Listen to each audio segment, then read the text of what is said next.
Breaking news చూస్తున్నాం. ఆంధ్రప్రదేశ్లో polling రోజున రెంటచింతల మండలం పాల్వాయి గేటు పోలింగ్ కేంద్రంలోని ఈవీఎంలను ధ్వంసం చేసిన ఘటన వెలుగులోకి రావడంతో పరారైన మాచర్ల వైసీపీ ఎమ్మెల్యే అభ్యర్థి పిన్నెల్లి రామకృష్ణారెడ్డి నరసరావుపేటలో ప్రత్యక్షమయ్యారు.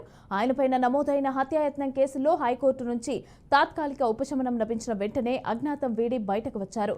హైకోర్టులో ఉపశమనం లభించడంతో రాత్రి 9 గంటల సమయంలో నరసరావుపేటకు చేరుకున్న పిన్నెల్లి స్థానికంగా ఓ హోటల్లో బస చేశారు. ప్రతిరోజు ఎస్పీ ఎదుట హాజరు కావాలన్న కోర్టు షరతుల ప్రకారం రాత్రి 12 గంటల సమయంలో పల్నాడు ఎస్పీ మాల్గా గార్గ్ ఎదుట హాజరయ్యారు.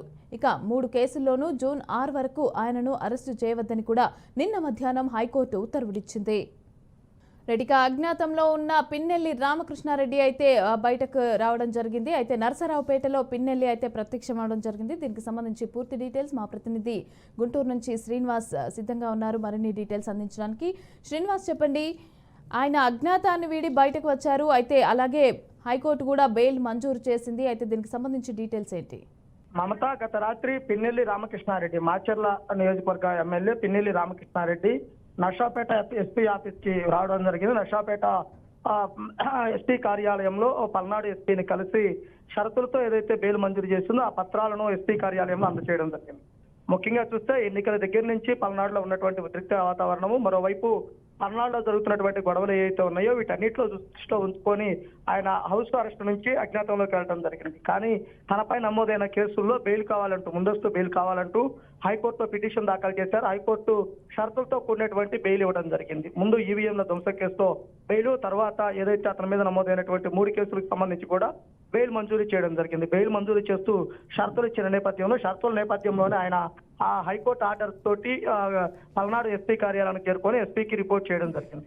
అయితే ముఖ్యంగా చూసినట్లయితే కనుక పల్నాడులో ఇంకా 144 సెక్షన్ అమలులో ఉండటము, అలానే ఆ కౌంటింగ్ తర్వాత కూడా కొంత ఉద్రిక్తత వాతావరణం ఉంటుందని చెబుతున్న నేపథ్యంలో ఎక్కడికక్కడికి ఆ ఎమ్మెల్యే అభ్యర్థులకు కూడా భారీ బందోబస్తు ఏర్పాటు చేసినటువంటి పరిస్థితి కూడా ఉండటం జరిగింది. రాత్రి 11 గంటలు దాటిన తర్వాత ఎస్పీ కార్యాలయానికి చేరుకొని ఆయన ఏదైతే హైకోర్టు షరతులు ఇచ్చిందో ఆ షరతులు లోబడి ఉంటానంటూ కూడా ఆయన కార్యాలయంలో సంతకాలు చేసి బయటకు వెళ్ళినటువంటి పరిస్థితి ఉండడం జరిగింది. పిన్నెల్లి రామకృష్ణారెడ్డితో పాటు రామకృష్ణారెడ్డి అనుచరులు కూడా కొంతమంది అక్కడికి చేరుకోవడం జరిగింది. అలానే అతను అజ్ఞాతం నుంచి బయటకు వచ్చిన తర్వాత ఆయన ఏ విధంగా వస్తారు ఏంటంటూ కూడా ప్రతి ఒక్కరు చర్చించుకున్నటువంటి పరిస్థితి ఉండడం జరిగింది. ఏదైతే హైకోర్టులో నర్సాపేట పార్లమెంట్ పరిధిలోనే ఉండాలి, ఎప్పుడు ఎస్పీకి అందుబాటులో ఉండే విధంగా ఉండాలంటూ చెప్పినటువంటి షరతులను లోబడి ఆయన వచ్చినటువంటి పరిస్థితి కూడా ఉండడం జరిగింది. అలానే చూసుకున్నట్లయితే కనుక కౌంటింగ్ రోజు కూడా పల్నాడులో ఉద్రిక్త వాతావరణం ఉంటుందని చెబుతున్న నేపథ్యంలో హెచ్చరికలు జారీ చేస్తున్న నేపథ్యంలో పల్నాడు అలాంటి ఇబ్బందులు కలగకుండా ఎక్కువ పార్లమెంటరీ బలగాలతోటి భారీ బందోబస్తు ఏర్పాటు చేశారు.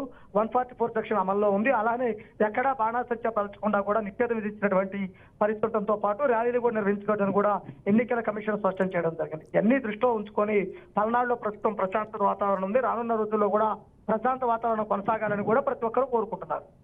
Right, thank you Srinivas.